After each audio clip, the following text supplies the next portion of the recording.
सरकारी निवेश बढ़ाओ, अपने मित्रों को मुनाफा बनाने के लिए देश की लूट बंद करो। अभी तो ये अंगड़ाई है, आगे और लड़ाई है। खेती के लिए नहरें खुदवाओ आप, ये सब काम जो जरूरी है देश के लिए, ये सब करवाओगे आप अपनी सरकारी निवेश लगाकर। करोड़ों करोड़ों नए नौकरियों की सृष्टि होगी। नौजवानों को जो भटक रहा है आज, उसको जो है काम मिलेगा। और वो नौजवान जब अपना आमदनी को खर्च करना शुरू करेगा तो ये जो बंद पड़ी है कारखाने, आज ये MSME वगैरह जो बंद है, वो सब खुलने की शुरुआत होगी उनकी, क्योंकि देश के अंदर मांग बढ़ेगा, उत्पादन चाहिए। ये रास्ता है सामने, लेकिन अगर ये रास्ता अपनाएंगे तो उनके बड़े पूंजीपतियों को और सरमाएदारों को मुनाफे जो दे रहे हो, धन की लूट जो मची हुई है, उसके ऊपर रुकावट आएगी। तो इसलिए ये रास्ता नहीं अपनाते मोदी साहब। प्रचार के ऊपर दुष्प्रचार और लोगों के अंदर बेचैनी और असंतोष बढ़ रही है, तो सांप्रदायिक ध्रुवीकरण करो, हिंदू मुसलमान के नाम पे दंगे फसाद करवाओ और लोगों को जज्बात के आधार पर लामबंद करो, अपने साथ जोड़ने की पूरी कोशिश, जिसके चलते हुए सामाजिक एकता हमारे देश के अंदर वो बर्बाद हो रही है और आर्थिक व्यवस्था बिगड़ते जा रही है। तो आज के दिन ये जरूरी है कि एक बहुत बड़ी जन आंदोलन को हमें जो है, इसी आंदोलनों को और बड़ी तादाद में हमें आगे ले जाने की जरूरत है कि आखिर जब तक ये सरकार सत्ता में रहेगा, ना देश की जनता की भलाई होगी, ना देश की एकता अखंडता बचेगी, ना हमारी संवैधानिक व्यवस्था बरकरार रहेगी। इनको हटाना है इस सरकार से, और उसके लिए ये जो जन विरोध के प्रदर्शन जो है और ये कार्यक्रमों को मजबूत करना है, और जितने भी ताकतें तैयार है इन सवालों के ऊपर हमारे साथ आकर लड़ने के लिए, सबको जोड़ते हुए आज एक बहुत बड़ा जन आंदोलन को खड़ा करना आज हमारी जिम्मेदारी है। देशभक्ति का प्रतीक यही है। आज देशभक्ति का मतलब आज यही है कि इस सरकार को हटाना है, हमारे देश को बचाना है, देश की जनता की उद्धार करनी है। साधनों की कमी नहीं है देश में, नीतियों की कमी है, इन नीतियों को बदलना है। तो आइए, अब ये शुरुआत है आज पार्टी की तरफ से। आगे को हम बाकी वामपंथी पार्टियों से भी बात कर रहे हैं, पहले उनको जोड़ेंगे, उसके साथ बाकी जितने भी जनवादी पार्टियां हैं आज तैयार इन सवालों के ऊपर साथ आने के लिए, उनको भी हमारी अपील होगी और मुख्य रूप से आम जनता को हमारी अपील होगी। तो आइए इस आंदोलन को और मजबूत बनाए आने वाले दिनों में, ताकि हमारे भारत को बचाए हम, भारत के लोगों को बचाए हम, ताकि आने वाले दिनों में एक बेहतर भारत का निर्माण हो। ये है आज मुख्य कर्तव्य हम सबका। इसको आगे ले जाने के लिए यही नारा होगा अभी कि ये तो शुरुआत है, जैसे मैं कह रहा था, ये नारा बहुत बार हम लगा चुके हैं और लगाते रहेंगे जब तक हमारी मकसद पूरा होगा नहीं।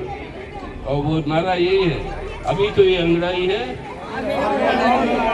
तो जोर से बोलिए, अभी तो ये अंगड़ाई है, आगे और लड़ाई है। अभी तो ये अंगड़ाई है, आगे और लड़ाई है। अभी तो ये अंगड़ाई है, आगे और लड़ाई है। इंकलाब जिंदाबाद। तो ये आंदोलन किया गया है, इसका क्या मकसद है? सर कैमरे की तरफ देखिएगा। मार्क्सवादी कम्युनिस्ट पार्टी का राष्ट्रीय ऐलान है कि एक हफ्ता 22 से 28 फरवरी को 6 मुख्य मांगों को लेकर जो जुड़े हुए हैं लोगों की रोजमर्रा जिंदगी के साथ, उसको बेहतर करने के लिए हमने इन 6 मांगों पर ये विरोध प्रदर्शन पूरे देश में किया। 6 सूत्रीय मांगे किस प्रकार की हैं? ये पहली तो मांग यही है कि सरकारी निवेश बढ़ाओ, अपने मित्रों को मुनाफा बनाने के लिए देश की लूट बंद करो, और यही पैसा जो है आप एक सरकारी निवेश बनाकर हमारे देश के अंदर जो इंफ्रास्ट्रक्चर की बेहद ज़रूरत है उसको बनाइएगा। इसके चलते हुए करोड़ों नए नौकरी और रोजगार की सृष्टि होगी, नौजवान को अपना नौकरियां मिलेगी और वो अपना पैसा जब खर्च करेंगे, ये बंद पड़े हुए कारखाने, और ये हमारी मुख्य मांग है। साथ ही साथ हम ये कह रहे हैं कि रेगा के ऊपर जो कितनी जो राशि दी है सरकार ने, उसके अंदर कटौती कर दी, 1/3 घटा दी, उसको वापस लौटाइए और रेगा के अंदर कम से कम 200 दिनों के लिए नौकरियां आप जो है ग्रामीण इलाकों में देंगे। इसको कानूनी स्थायी दी। जो खरबपति है, देश को जो लूट रहे हैं, उनकी संपत्ति जो बढ़ गई बेहद पिछले 2 सालों में, उन लोगों के ऊपर टैक्स लगवा। पिछले 2 साल में देश के अंदर जितनी संपत्ति बनी है उसका तकरीबन आधा हिस्सा 1% लोगों के हाथ में, 50% लोगों के हाथ में 3%। ये है विरोधाभास। लेकिन अमीर पर टैक्स नहीं है।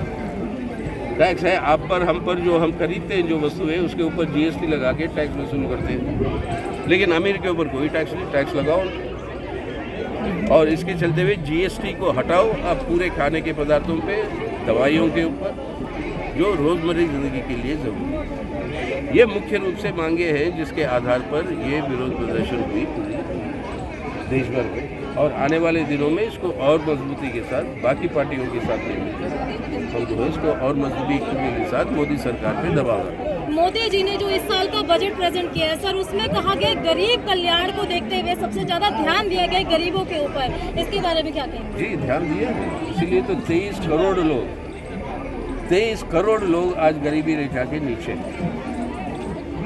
बहुत ध्यान दे रहे हैं मोदी साहब। तो सरकार तो कह रही है ना, संख्या बढ़ा रहे हैं। सरकार तो कह रही है कि आत्मनिर्भर बनिए, रोजगार मांगने की आवश्यकता क्यों पड़ रही है? आप निर्भर कैसे बने? Skill India, make in India, digital India. आप नौकरी करते हो, क्यों आप अपना काम क्यों नहीं कर रहे? अपना भी कर रहे हैं। क्या कर रहे हैं? अपना भी चैनल चला रहा है। आप इसका जवाब दीजिए। अरे यार, क्या जो है साधन का है गुमराह करने के लिए, लोगों को बहकाने के लिए इस तरीके के नारे दीजिए आप। सर एक सवाल ये है कि कहाँ पे है साधन लोगों को जो देना है? आप आज करोड़ों की तादाद पर नौजवान नौकरी खोजना ही बंद कर दिया। विदेशी सर एक सवाल ये है कि 2024 के चुनाव में लगभग बढ़ रही है मैडम। सर ये किसने कहा आपको विदेशी इन्वेस्टमेंट बढ़ रहा है? जब से अदानी की कांड हुई है 60% विदेशी जो राशि आई है देश में वो वापस। मनीष सिसोदिया की गिरफ्तारी पर क्या बोलेंगे सर? अरे पार्टी ने उसकी खंडन किया है, पार्टी ने उसकी पूरी खंडन की है। कल ही हमने बयान जारी किया और इस तरीके की जो कार्रवाई कर रही है मोदी सरकार, ये स्पष्ट रूप से अपोजिशन जितनी भी है उसके ऊपर आपके ईडी को और सीबीआई को वो एक इंस्ट्रूमेंट्स के रूप में इस्तेमाल कर रही है। सर आने वाले चुनाव में इसका फर्क पड़ेगा? सर सरकार कह रही है कि कानून अपना काम कर रही है, विपक्ष की पार्टियां ईडी के भरोसे एकजुट होने की कोशिश कर रही है। अभी कानून अपना काम कर रही है तो भाई बताओ, ईडी के जितने केसेस दर्ज हुए हैं आज तक उसके अंदर कन्विक्शन रेट है 0.5% से कम। यह है कानून काम कर रही है। ये कानून काम कर रही है, मजाक मत बनाओ।